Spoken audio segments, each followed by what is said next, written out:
So today I'm representing University of Pretoria, the Department of Material Science and Metallurgical Engineering, and it's to talk about, the importance of materials in Industry 4.0 basically. Before I start, I must just say that I'm more into additive manufacturing. So while it says advanced manufacturing, most of my examples will be in additive manufacturing, and I'm a metallurgical engineer, so I'm going to speak mostly about metals, but I have a few examples of other materials as well. So I'm starting off with a big statement here. This was published not too long ago, where it's stated that material science may be the most important technology of the next decade. So if you consider all the new technologies and the advancements in Industry 4.0, this is quite a big statement to make. And the reason for that is everything must be made out of something. And that's where material science becomes of importance. And in many cases, a lot of technologies are limited by the material capabilities, whether it can cope with high temperatures, whether it can cope with corrosive environments, things like that, for instance. So Freemelt is a company in Sweden, and I really like the idea that they have, their business idea. And according to them, metal 3D printing, it's not all about the technology, the lasers, the different processes. According to them, they say the metal 3D printing revolution is a materials game. And the majority of future 3D printing applications will require materials that we haven't developed yet. And currently, the metals or materials that we use are materials that were developed quite a long time ago.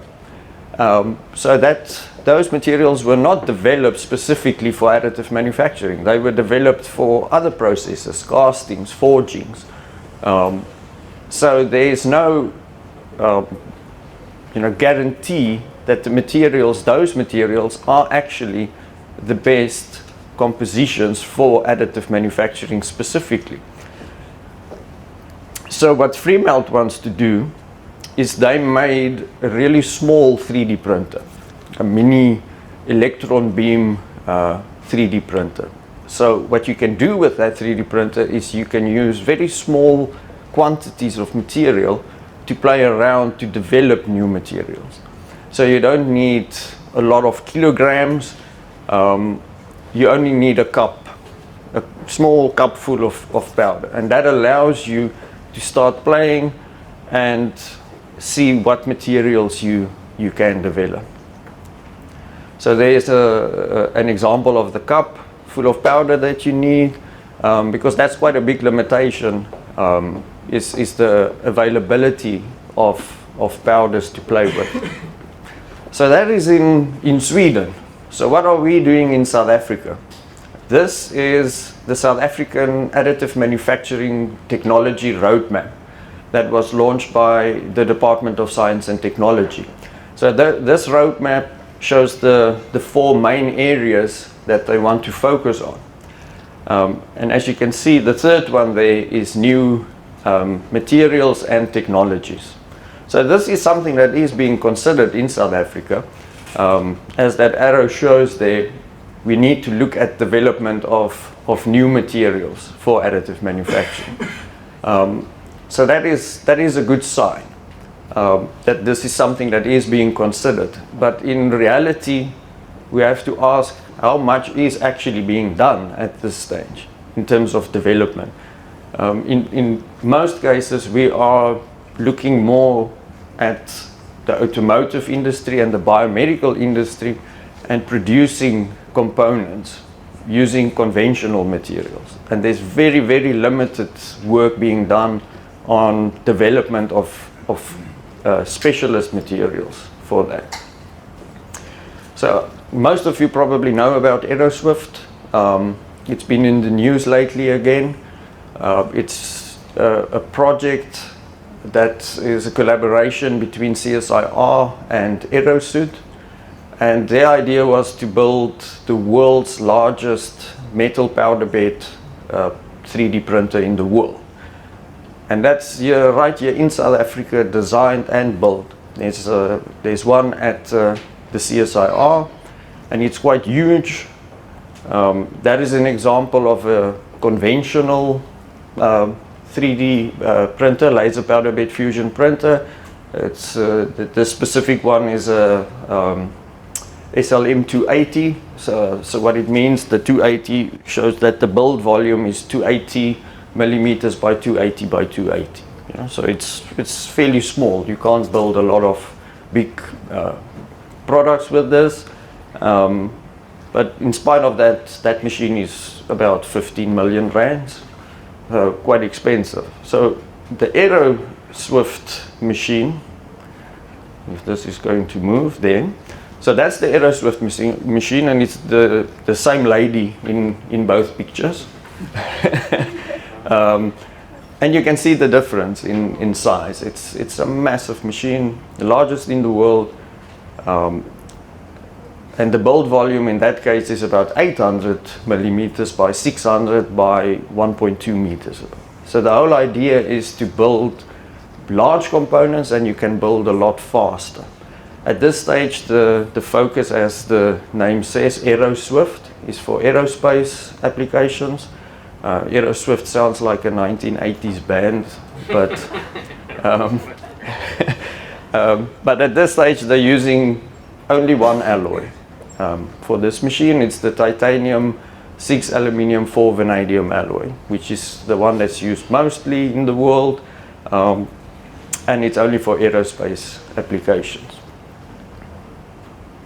So that is an example of a component that was 3D printed using the Aero Swift machine. And you can see you can save a lot of weight by using topology optimization. And it's quite an impressive achievement for South Africa. But the only material again is titanium 6 aluminium 4 vanadium. So how can we design new alloys? What is the best way to do it? This is an example of an American company called Questech, and the new way to do this is by using software. You know, integrated computational materials engineering. So you don't do the old way of trial and error where you mix, it's the year of the periodic table, so you don't go and just mix things randomly and see what's the best way. You can use this materials by design using the software, looking at thermodynamics and kinetics and phases that you form to design the best ones, or that you think will be the best for the specific application. And then you can go and produce those alloys, so you limit the experimental work that you have to do before you can then make the alloys that you can test. So Questech, they focus on space exploration, aerospace, automotive, all of these industries. And one of the things that they did is they developed an alloy called Questalloy, which is a modification of the titanium 6 aluminium 4 vanadium alloy. It gives better fracture toughness. One of the big problems with 3D printing, laser powder bed fusion printing of titanium alloys, is that you get residual stresses, so the component can fracture during printing. This Questalloy alloy gives better fracture toughness, and it has been shown to be better with 3D printing. So titanium 6 aluminium 4 vanadium is an alloy that was developed many years ago, and according to this, it has been shown that it's not necessarily the best for 3D printing. Another company is called OXMIT. It's a spin-off company from Oxford University. They do basically the same thing. So it was only founded in 2017, so you can see it's a very new company.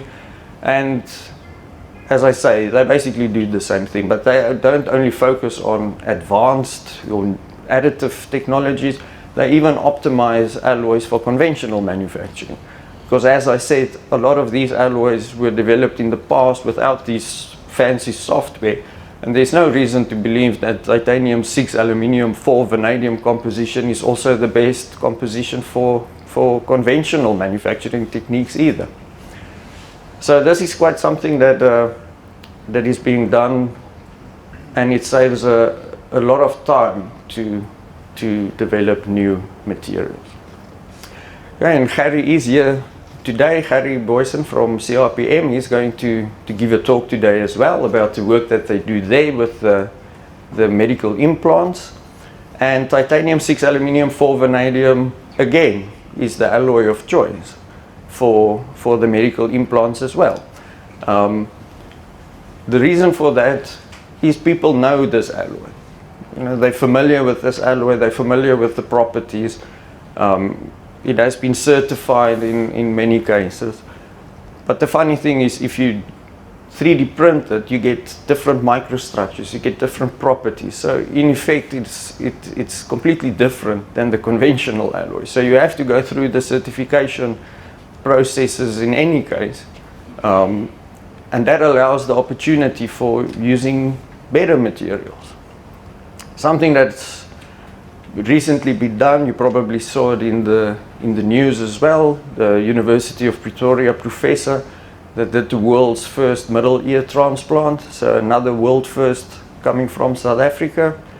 And that 3D printed bones, they are the smallest bones in the human body, that was 3D printed using titanium 6 aluminium 4 vanadium again.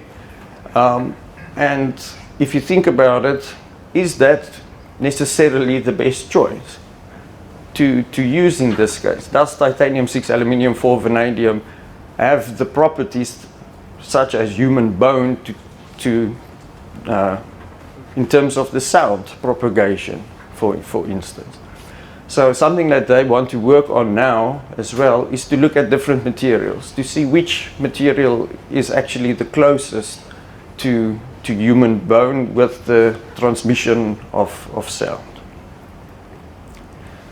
Okay, so here's the first problem with titanium 6 aluminium vanadium. It's a bit of a controversial topic, but some people believe, and work has been done to show that aluminium and vanadium are actually not good long-term for human health. And it has been linked, vanadium specifically, and aluminium to a lesser extent, to long-term health problems. So I'm not a medical doctor, but those things, Alzheimer's, we probably all know, but none of those sound like a really good idea. And obviously long-term exposure is what you will get from a hip implant. I mean, it's in your body for a very long time. Some of you might say, you know, these implants are coated, so you should not have the corrosion and the release of the ions. But at CUT, I think, Harry can correct me, they do some alloy development on copper, titanium copper alloys, where the copper is antibacterial. But in order for that to work, the copper has to dissolve, you know, to corrode in the body. Otherwise, you don't get that effect, and that helps, obviously, to prevent infection later on. But in summary, I mean, if you get an implant that can give you other health problems later on, you know, you can feel a bit uncomfortable with that. Another problem with titanium 6-4 for biomedical use is the modulus of elasticity. That's basically the stiffness of the material. If you put some stress on it, you know how much it will flex. And here the problem is titanium 6 aluminium 4 vanadium has a Young's modulus of about 110 gigapascals, and human bone is only from 10 to 40 gigapascals. So why is that a problem? Is when there's a large difference between the two, you get this poor osseointegration, and it can lead to cracks, and then your implant fails. And again, then you need to have the operation again, they need to fix the thing. So what you need is actually an alloy that has a Young's modulus close to that of human bone. And that is some work that is already being done in the world. Titanium 6, aluminium 4, vanadium is what we call an alpha plus beta alloy. When I start speaking material science and phases, I always see people like, okay, whatever. But what they found is that beta alloys, titanium beta alloys, have a much lower Young's modulus. So in effect, this is the logical alloy to use, because you can make beta alloys by using alloys that are not toxic. So you can do two things at the same time. So this is a recent article that shows the manufacturing of a titanium 42 niobium alloy. Niobium is biocompatible, so it's not toxic, and it's a beta alloy. So the Young's modulus of this alloy is only 60 gigapascals, much closer to that of bone. So a lot of work is being done on development of these beta alloys. University of Northumbria in England is collaborating with me on a project of alloys that they also developed using software techniques, and the idea is to make powder now and to test biocompatibility for using it in biomedical applications. Okay, so that was the titanium alloys. Let me just go back. Why is titanium important? The reason is South Africa has got a lot of titanium. And on the last day, the third day, we are going to discuss how we can use South African resources, mineral resources, to the benefit of the country. So titanium, we have a lot of titanium. Funnily enough, the vanadium that's in that other alloy, we've got plenty of that as well. Probably, I think we've got the world's most vanadium. So we've got a lot of that, and the government has invested quite a lot of money already in using our titanium 6 aluminium for vanadium alloys. That's one of the reasons we have that EOS Swift machine. The problem at this stage is we are still buying our titanium powder from overseas. There is a project at CSIR for developing, we developed a process for making our own powder, but there are some delays there due to some technical difficulties. So at this stage we are still buying our powder from overseas, but hopefully that CSIR process will be sorted out soon. It's at a pilot scale at the moment, and we will hopefully develop our own powders that can be used in printers like EOS Swift and at CUT, at CRPM, to print our own medical implants.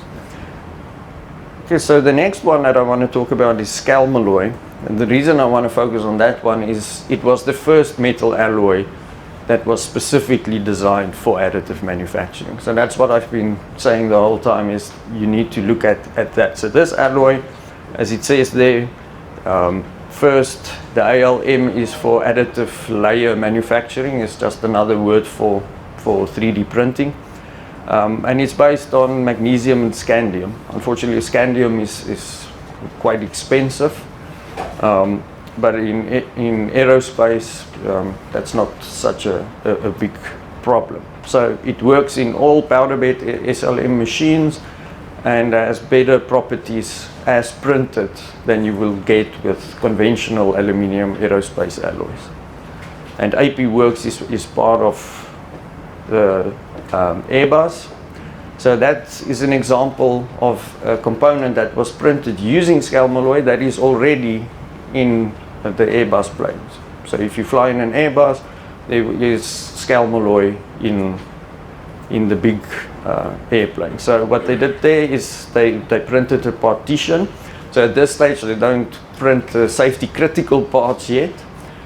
So this partition, the reason they printed it is that they could use topology optimization to decrease the weight. And as you know, in the aerospace industry, weight is really important. So they were able to make it 45% lighter, which is a huge amount for the aerospace industry. And as you can see, it's got a lot of cellular type of structures. So they use bio mimicry, where you look at nature. You know, nature has quite a few million years of evolution to optimize the best structures, and that is what we can do with additive manufacturing, is manufacture it in that way. Okay, so that is scalmalloy. The next one I want to look at is the PGMs. And again, as you know, we've got a lot of PGMs, platinum group metals, in South Africa. And this project, it's called Platform, is where South Africa is producing our own platinum powders and then 3D printing components. At this stage, they're focusing mostly on jewelry, so you can see a 3D printed platinum ring there. This is a Platform is a project between Lonmin, which is now part of Sibanye Stillwater, and then also VUT, CUT, and Northwest University. At this stage, they're only looking at the jewelry applications, but I'm sure in future they will start looking at, you know, catalytic applications as well. So this is actually a good example of where we are already printing components using our own minerals. Okay, so everything has been metal so far. So I promised I will not only have metal. This is an example of a composite. It's called Onyx from Markforged. It's a rather silly name because people confuse it with the what do you call it, the stone, but it's not. It's nylon with chopped carbon fiber. So it apparently has the same surface appearance, and that's why they called it Onyx. So normally when people develop these new materials, the first thing they look at is mechanical properties. Everybody wants to look at that first, and once they start applying it, then they see, ooh, you know, some other things are also important. In the metal specifically, corrosion is normally the second thing. Once the thing starts corroding, they look at the corrosion properties. And another one, especially in aerospace, automotive, is, you know, fire, flame retardant materials. So that is something the old school aerospace engineers, when they hear magnesium alloys, they all break out in a cold sweat because they still believe magnesium will burn, even though you have new magnesium alloys that actually don't burn, that you can use in those applications, very low density obviously. So Markforged wanted to enter that market as well, and then they realized the Onyx burns quite nicely. So just recently, I think this was just a couple of months ago, they released this new material, the Onyx FR. The FR is for flame retardant, and this opens up quite a few new markets for them, where you don't want things to burn. So the details of how they did it is probably secret, but as you can see, it works quite well. Okay, so what about South Africa? I've mentioned a few examples. The one at CUT, the copper addition to the titanium, and the Platform. But in terms of real materials development, what are we really doing? So this was at the launch of the 4IR Center at CSIR in April, I think, if I remember correctly. Professor Marwala from UJ, who I respect a lot in terms of his knowledge about 4IR, he mentioned there at the bottom part, He says areas in which South Africa is lagging in 4IR includes material science and gene editing. I can't say much about the gene editing, but the material science obviously is something that we need to consider. Prof. Marwala, it would have been really nice to hear his opinion if he was here today, but he has identified this as something that we need to focus on. So if I go back to that first roadmap slide where we say we want to look at development for materials for AM, it's already there, the policy is there to show that we need to look at this. But it's all about the implementation of how we're going to look at this and where the funding will be from. And I'm very happy Ilse is here today as well. She's going to speak about the policies as well, but she's from DTI. And that's another thing that South Africa really needs to focus on, is these different departments need to speak to each other. DST and DTI need to focus on a strategy where the two work together. And I'm putting Ilse on the spot here on the spot, but she might discuss that after me. Okay, thank you.